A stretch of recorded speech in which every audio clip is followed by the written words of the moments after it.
Bonsoir, bonsoir, bienvenue. Bienvenue dans Parlons-en, émission Nabino, il y a Berger Média TV. Ce soir, nous allons parler de rôle de militaires. Les militaires qui sont placés soit chez des officiers ou alors soit chez les ministres ou alors pour sécuriser certains bâtiments. Tokolobela ba militaire bandeko parce que ceux qui botali lelo, si on croit aux images que nous voyons sur les réseaux sociaux, on se pose bien la question quel est le rôle des militaires, que ce soit les policiers qui sont placés devant le bâtiment public ou alors le militaire qui accompagne certains officiers ou leurs familles. Est-ce que leurs tâches sont précises ou alors ils respectent réellement leurs tâches? Pourquoi je dis ça? Parce que toza kozwa pe ba information ebele. Et ça pour critiquer ba forces armées na biso te, surtout pas mon cas. Boyebi ndenge na sala ba émission surtout sur l'armée. Boyebi ndenge na sala ba émission sur tout ce qui se passe à l'est de la RDC. Les lobos qui kolanda ba information bandeko ba affrontement ezali ba M23 oyo bazo continuer toujours occuper plusieurs localités il y a RDC et on doit aussi se poser la question est-ce que FARDC aza en alerte? Nalobela rabino toujours ce qui se passe à l'est. Pourquoi? Parce que Tobo sanate que mboka eza occupé. Tobo sanate que banguna ba étranger baza occuper le sol congolais et que un jour, tôt ou tard, on doit se battre pour récupérer ces territoires. Il faut to bengana ba étranger oyo baza ko piller mboka na biso. Alors, quel que soit le motif, quelles que soient les raisons, on est talibisoté, mais congolais tôt ou tard toko récupérer mabele na biso. Ba oyo baza ko luka ba raison, baza ko justifier, ko expliquer wana, c'est une bonne chose. Mais congolais, il faut ayeba que eza question explication te. Muto ana droit ya kozwa sol congolais te, muto ana droit ya ko signer contrat te avec qui que ce soit pour céder le sol congolais. Personne. Tous les Congolais doivent défendre et protéger le sol congolais. Alors, ce soir, Bandeko, ceux qui n'ont pas l'émission sur le FARDC, ce n'est pas pour critiquer les... Si je parle des militaires en général, ce n'est pas pour le critiquer, mais c'est pour parler de quelques militaires. Boyebi que ba militaire bazalaka placé et pas ya ba généraux, et pas ya ba colonel, et pas ya ba ministre, pour la sécurité na bango. Boyebi ba militaire bazalaka placé devant les bâtiments publics pour na sécuriser ango. Boyebi na ba frontière, on met les militaires pour na sécuriser mboka, mais boyebi pe que tomonaka ba jeep ezoleka pona ba ministre, ba cortège ndenge lekaka na ba centre ville, bozala na ba province, bozala na capitale, bokomona ba jeep ezoleka pour ba cortège ezoleka ya soi-disant ba mususu basi bayeba wana eza ministre, wana eza VPM, wana ezali président ye moko. Batu mususu ba congolais mususu basi bayeba kaka ba sonso ika batali bayebi ke wana ye moko. Mais les lobandeko tika to lobela nano rôle yaba militaire oyo bazalaka placé soit chez les officiers, ba supérieurs na bango, soit na ba bâtiment public. Pourquoi nazo lobela ngo bandeko? Rôle na bango eza nini? Il y a beaucoup de choses oyo pe population civile azo vivre, pe azo mona. Bolanda ki bandeko, ba image sur les réseaux sociaux. Bolanda ki ba image sur les réseaux sociaux. Le ministre de la Défense, en tout cas, ba oyo basalaka ba, comment on appelle ça, baoyo basalaka ba recherche ba analyse po bayeba soki ba image wana ezali monté ou bien ezali vrai, bakoki pe kotala pe koloba. Mais nous avons vu sur les réseaux sociaux le vice-premier ministre et ministre de la Défense. Comment ministre de la Défense a discuté avec Batu, Oyo Babengami Basoda, na aéroport international. Owana ezali kamoko Oyo tomoni ba image. Kamususu ezali bandeko, je ne peux pas authentifier ça. Na olak sabino na ozo zongela. Na zo yip sabino na nuka ba titre. Ministre ya jeunesse yepe toyoki ba échange moko boya audio avec un soi-disant colonel. Colonel ya police s'occupe ndeni na ebité. Pourquoi nazo zongela bino bandeko na kati ya likambo oyo? Botala d'abord ba policier oyo ba tiaka bango au service ya ba colonel, au service ya ba généraux. Toza koyoka d'abord que bango soki ba komi bazalaka lisusu te ba officier ou bien ba militaire o bazo respecter rôle ou bien musala na bango ba komaka plus ko respecter ordre ya soi-disant colonel ou officier wana, même toute sa famille ba komi lokola bato ya misala na ba mususu. Est-ce que Tomi Tuna rôle na bango ezalaka nini ba militaire oyo bazalaka placé chez les officiers? Est-ce que rôle na bango ezali ya kokende kosomba mai? Est-ce que rôle na bango ezali ya kokende kosomba mapa? Est-ce que rôle na bango ezali kokende kosombela mwasi ya colonel cigarette mai ou bien kosombela ye soki kosalela ye ba course? Est-ce que rôle na ye ezali kokende ko terroriser, je peux dire, l'adversaire soi-disant, il y a mokonzi oyo place ba placé bango. Rôle na bango ezani ni bandeko. Toyebi très bien que rôle d'abord ya militaire eza pona ko protéger population, ko protéger civil et ko protéger pays. Est-ce que rôle na bango ezali ko terroriser ba civil? Ba oyo bazalaka placé derrière ba colonel, ba généraux, na ebite soki major pe ba tiaka mutu sima na ye ba grade na bango. Est-ce que rôle na bango ezalaka nini bandeko? Na Kinshasa bandeko, est-ce que moi si a colonel azana droit ya ko diriger ba militaire oyo ba tie bango na sima ya mobali na ye? Est-ce que moi na ya colonel, moi na ya général azana droit ya ko diriger ba militaire oyo baza sima ba tie bango pona papa na ye? Et ça le makande nini bandeko? Et ça le makandenge nini?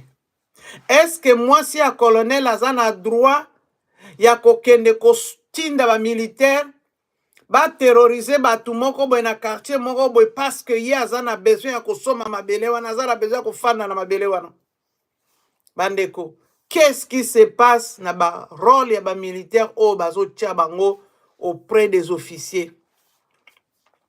Bobo sanate bandeko, o eza émission ya analyse pe ya réveil patriotique parce que Congo Tokyo tala sumaka munyosu kaka te to talaka. Mais toza ko analyser pona ko réveiller conscience. Ba fait divers toza ko mona me ba fait divers wana pe ela musananu batu boyeba c'est quoi? Est-ce que ba konzi ba yebi vraiment ba contrôlaka vraiment ba officier ba militaire oyo ba tindaka bango et pas ya ba na bandako ou bien ko contrôler na sima ya ba officier? Bien sûr, officier colonel aza mokonzi. Bien sûr, général aza mokonzi. Bien sûr, major aza mokonzi. Mais ba colonel pe bazaka na ba pété na bango, ba général pe bazaka na ba grade na bango, wana eza important te. Mais relation nini militaire a cause nango na population bandeko. On peut utiliser ba militaire oyo ba tie bango pour na service à sécurité à colonel a commis ba agent de sécurité pour na kokende ko terroriser batu ba quartier na bandako na ba bisika na bamboka bandeko. Est-ce que c'est ça rôle ya ba militaire wana ba tiaka bango? Lelo bandeko tozo mona que ba militaire ba mususu bazo tosa lisusu te au point que bango ba oyo bazali soi-disant stationné quelque part baza ko bossa na meme nani aza nani. Excès de zèle ba mususu ba komi kosala o bango ba moni parce que oyaza ba place ba placer bango ba pesi bango ordre moko boy alors ba exécuter bazo tala même pas est-ce que eza rôle na biso, est-ce que toza obligé à kosala mission oyo côté kuna bazo tinda biso, est-ce que vraiment eza mission na biso, eza rôle na biso? Non.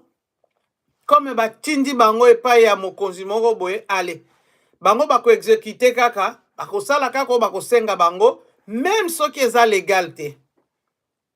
Alors c'est triste yango bandeko émission oyo eza vraiment émission moko nazo senga bino bo partager pe ekoma même devant mokonzi na bango po bayeba kotala kozwa mesure sur les militaires qui sont placés chez les colonels, chez les généraux. Qu'est-ce qu'ils font? Même chez les ministres, ceux qui peuvent être députés, combien à éviter.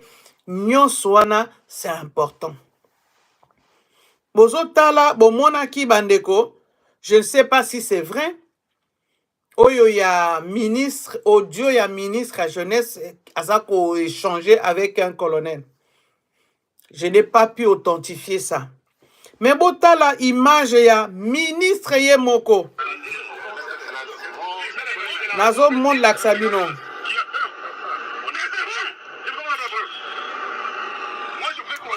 Botala. Je suis vite venu pour faire ça. D'accord? C'est moi, le patron de la défense. Vous comprenez? Oui. Vous comprenez? Alors, le véhicule qui vient me chercher, il y a mon rapproché qui garde le véhicule, et il y a des imbéciles qui tapent sur lui, ils disent que non, voilà, Kabi a dit. D'accord? Excellence, c'est comme ça que vos militaires, ils mentent toujours. Excellence, alors, monsieur le FM, non, je suis le commandant de la parole. Et je parle de votre parole, ok? Vous voulez jouer? Vous venez d'où vous? D'où vous venez? Voilà, je suis arrivé. Moi j'ai pris vos gaz à vous. Pendant plusieurs années. Non, laissez-vous. Pourquoi je veux taper? Qui a le droit de se garder devant? Si ce n'est pas moi.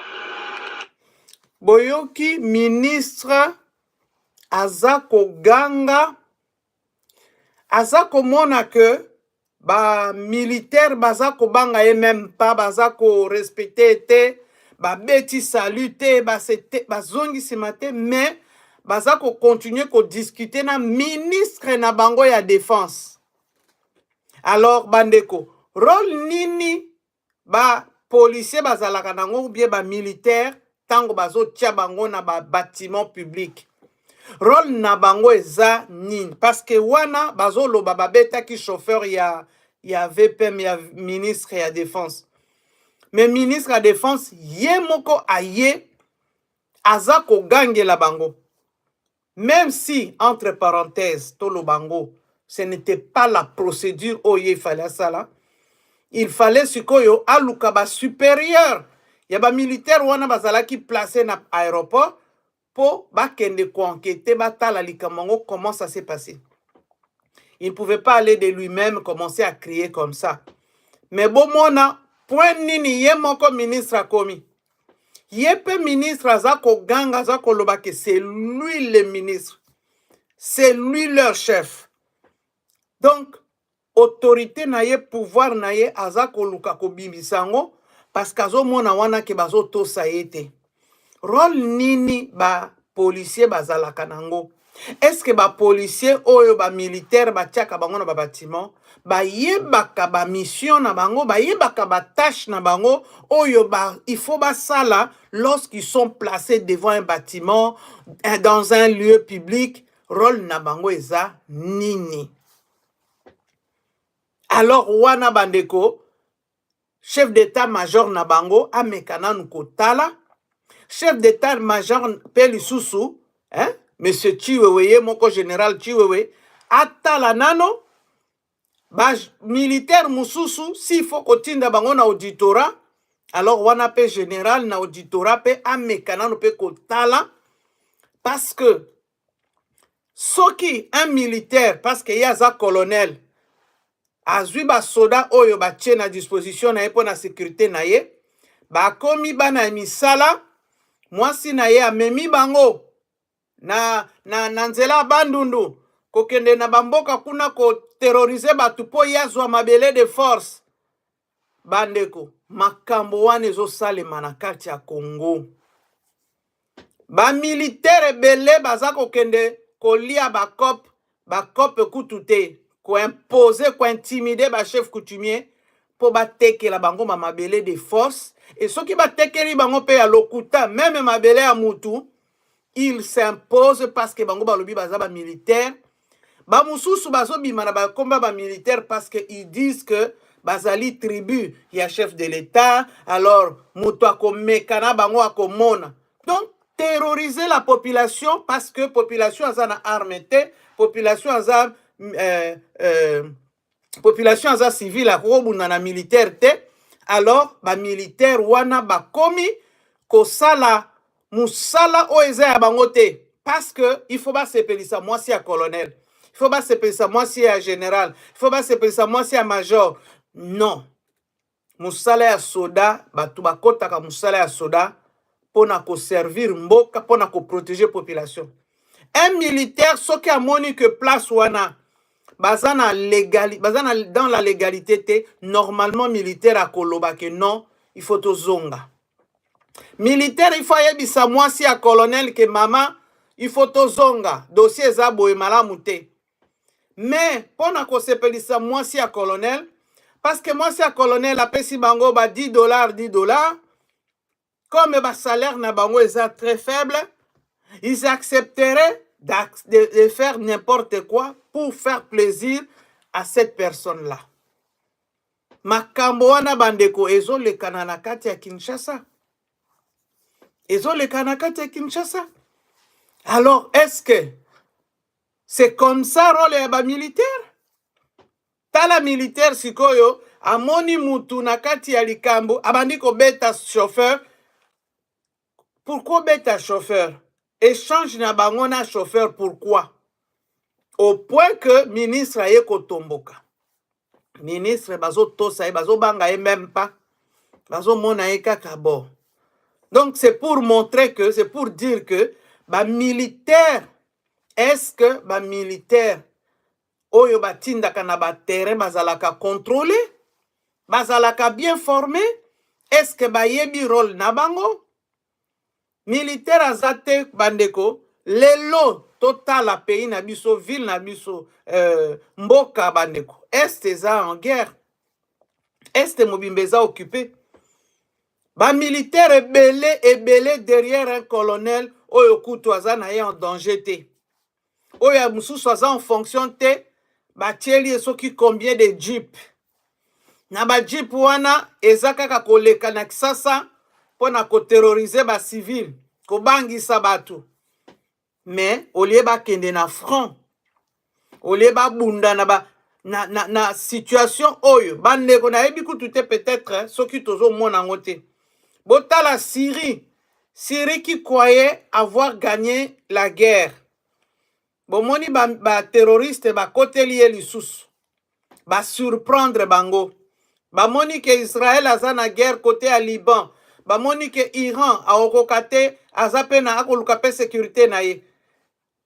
Russie a na guerre avec l'Ukraine. Bref, ba provoquer attaque wana. Est-ce que RDC Azasikoyo peut éveiller en alerte? Parce que attaque oyo déjà wana bandeko et este wana bomoni déjà que ba sadek ba nyonso baza koya ko aider RDC bazo sala rien. Bazande ko freiner RDC pour RDC a bouger te. Alors RDC peut oki ko lamuka te pour se défendre. Okozela nini nani ako défendre RDC? Botala ba émission na lobela ki bandeko, on empêche même la RDC de se défendre. Tozela na biso ba États-Unis ba pays musuté. RDC doit se défendre yemoko. Alors ba militaire o bazo tambola pamba pamba. Ba militaire oyo olie basala musala baza ko kende ko défendre ba cause oyo eza nango kutu ya lokuta. Boza ko kende ko terroriser civil moko parce que yo oza ko travailler chez maman colonel, chez maman général, ce qui chez maman qui. Non, rôle ya soda eza bongo te. Rôle ya soda eza bongo te. Quand on place des militaires soka moni que place wana même musala wana batindi eza juste te a ko stopper a ko zonga. Mais lelo tala abus de pouvoir ou bien nini.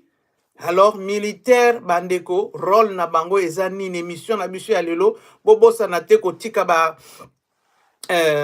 bobo sanate ko tika ba commentaire na bino bobo sanate ko tika ba remarque na bino et surtout bo partager hein ba consignon sur ba militaire ba yo ka émission parce que ngai nazali défenseuse ya ba soda na linga ba soda na zana ba soda na famille mais ba soda o ya ngai bazalaka tellement honnête bazalaka tellement na ba logique ya musala. Alors soki na moni ba soda mususu ba osala ba mbeba eza mawape soni ba soda baza wana pona ko défendre mboka, on doit les soutenir mais bambuma mabe to ko soutenir bango te. Ba oyo bazo utiliser ba militaire pour leur comment on peut dire ba problème na bango privé kutu o esengi nango kutu te militaire à intervenir. Mais baza ko utiliser ba militaire pour terroriser les civils, pour s'imposer. Pour ba bangisa ba civil, aye, soda, soki bo meki awa, boko mona. Alors, ce n'est pas bien. Musala ya soda eza bongo te. Tango yo oza ko bangisa ba civil, est-ce que oza dans la légalité? Oza na droit? Maman colonel na yo aza na droit na place wana? Okobeta masasi bokoboma batu pourquoi? Alors nyonso wana bandeko parce que bakonzi ba yebite hein? Parce que bakonzi ba yebite. J'espère que boko partager vidéo bandeko, boko partager vidéo po ekomela bango pe ye moko mukonzi na bango ba fungola miso ba eba ko sanctionner les mauvais, ko mettre de l'ordre dans l'armée parce que le moment est très difficile bandeko. Na ba pays nyonso. Bon, moi, on a même Corée du Sud, l'élo. Vous voyez ce qui se passe. Donc, armée, si vous va voter loi martiale pour président Nabango à lobby, député, ça désordre, allez.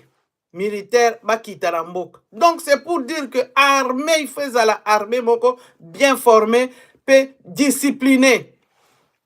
Et maman colonel, yo, ko utiliser, militaire, te, oyo, tchena sima mobali na yo, et komi ya yo po okende ke ko botola mapango ya bato ko kende ko réclamer ba nyongo na yo ko kende ko intimider batu na bamboka na ba village na bandundu. Alors nyonso wana ce n'est pas ça. Alors il faut ba konzi ya ba militaire batala makambo wana. Eh oui, nazo ibsa bino ezamba solo ya solo bokende nzela maluku plateau de Bateke. Ba conflit mususu ya mabele ya ba terre tozo mona nanu esilite, mais il y a encore d'autres personnes qui vont dans le village pour intimider les gens, s'imposer parce que bango balingi bazwa mabele. Olie ba luka ndenge ya kosomba dans la légalité chez les vrais propriétaires, bazo kende ko intimider le vrai propriétaire pour alobate parce que c'est un civil. Alors nyonso wana toko dénoncer ango parce que ce n'est pas ça le rôle d'un militaire. Militaire a un rôle ya ko protéger population, ko protéger ba civil, ko protéger ba konzina bango pe s'il le faut, ko zalape ko sala musala na ndenge ya bien, ko protéger ba bâtiment, ezala bâtiment public, ezala ba frontière, ezala ba aéroport, wana eza musala ya militaire. Militaire aza na rôle na ye te ya kokende kointimide, kofinga, kobunda na civil, kobeta civil parce que yo oza na arme. Non, wana eza rôle ya militaire te. Bandeko, ba militaire oyo nga na monaka par exemple baza kotia ordre soki militaire akiti ndenge na monaki ba image moko na nzela aéroport bakiti ba JR moko bakiti bafungoli nzela mbala moko circulation efungwami, c'est bien, mais eza rôle na bango te. C'est triste que militaire oyo aza soda kita po asala circulation. Non, eza mosala na ye te. Mais soka kiti asali, batu basepeli, nzele fungwami, c'est très bien. Mais ya kobunda na civil, kobeta civil, ko terroriser civil, ce n'est pas ça le rôle ya militaire. Alors bandeko, botika ba commentaire na bino soki bino boza na point de vue mususu, ba témoignage pe bobosa na te kotika soki pe bobana ba témoignage na bino, soki pe bo viva ba kamo ya ndengwana parce que toyebi ba ka mususu, alors to partager yango et surtout ba konzina bango bayoka yango po ba apporter changement pour le bien-être ya population congolaise. Merci surtout na bino ba oyo bozolanda émission à Berger Media TV.